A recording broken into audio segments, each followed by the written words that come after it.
Hi, I'm Paul.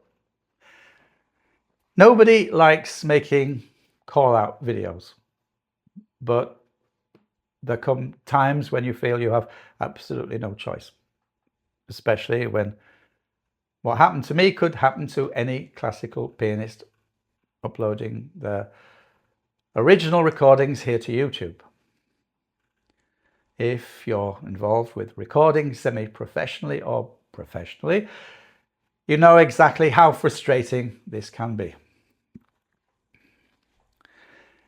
If you're new to YouTube, the platform's copyright system can seem a little confusing, so let's break it down how it actually works. When you record classical music, the underlying composition is usually in the public domain, meaning anyone is legally allowed to play it. However, thousands of commercial recordings of those same pieces already exist, and they have been entered into what YouTube calls the Content ID system. Think of Content ID as a digital fingerprinting system. When a record label uploads an audio file, Content ID analyzes its unique acoustic characteristics and creates a digital fingerprint. Every single second, YouTube scans newly uploaded videos at a lightning speed, comparing them against that massive database of fingerprints. Because the classical tracks share the same notes and structures, automated algorithms frequently trigger an incorrect match. This is a false positive generated by a robot. Usually when you get a notification saying a faceless entity has claimed your video, you simply file a counterclaim. You provide evidence that you performed the piece yourself, and the claim typically goes away. If a reviewer doesn't release it manually, it expires automatically after 30 days.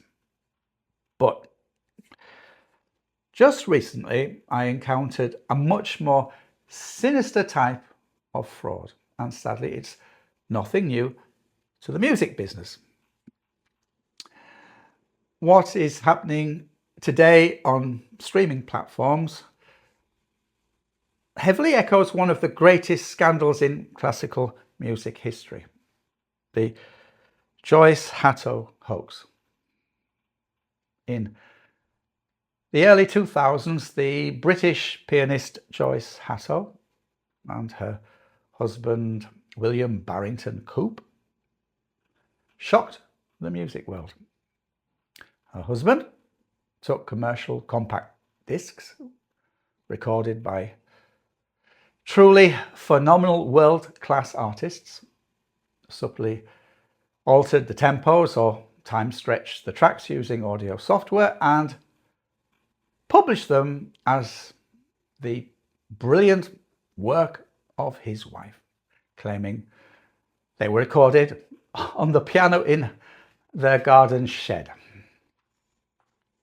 The music critics completely fell for it, praising her genius until audio researchers noticed the digital waveforms matched other commercial CDs perfectly. They were exposed, and it became an infamous cautionary tale of audio theft. What we're seeing today on YouTube is the modern automated evolution of the Joyce Hatto hoax. Lately, I've been hit with a completely different kind of theft, one distinct from the usual robotic false positives. Fraudsters are intentionally stealing independent creators' audio, uploading it to streaming platforms as their own, and using Content ID to hijack the original creator's revenue. Specifically, I recently received 7 copyright claims on my performance of Beethoven's Moonlight Sonata from an entity called Carvadello and Final, if that's how you pronounce it. The copyright claim was sent to me via YouTube's automated system from an entity called Matter. I recorded my Beethoven Sonata videos a full 6 years ago. Because I am an online ambassador for Feuric, they had sent me this highly unique piano equipped with the 4th harmonic pedal to showcase. I made score videos, an overhead camera video showing my hands, tutorials demonstrating specific sections of the Moonlight Sonata, and a compilation of calm music. I filed my standard counterclaims expecting the mistake to clear up, but instead of releasing the claims, this entity actively rejected them and aggressively reinstated their ownership. Think about the sheer audacity. A faceless entity looked at my dispute and officially asserted that they owned the rights to my music I had physically played, filmed and published 6 years before they even existed on streaming platforms. I knew something was deeply fishy.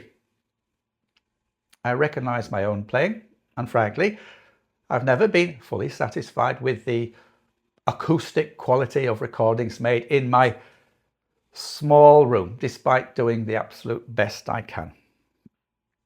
So I investigated. I downloaded the track that Carvadello and Finial claimed was theirs, and I dropped it into my audio software Logic Pro 10.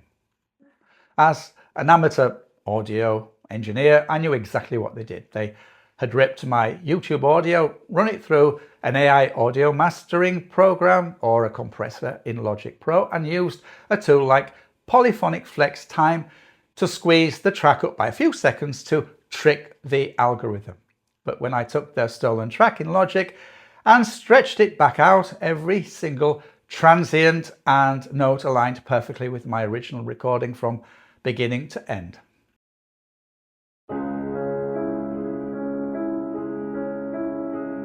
This is the exact track that triggered the false copyright claims by Carvadello.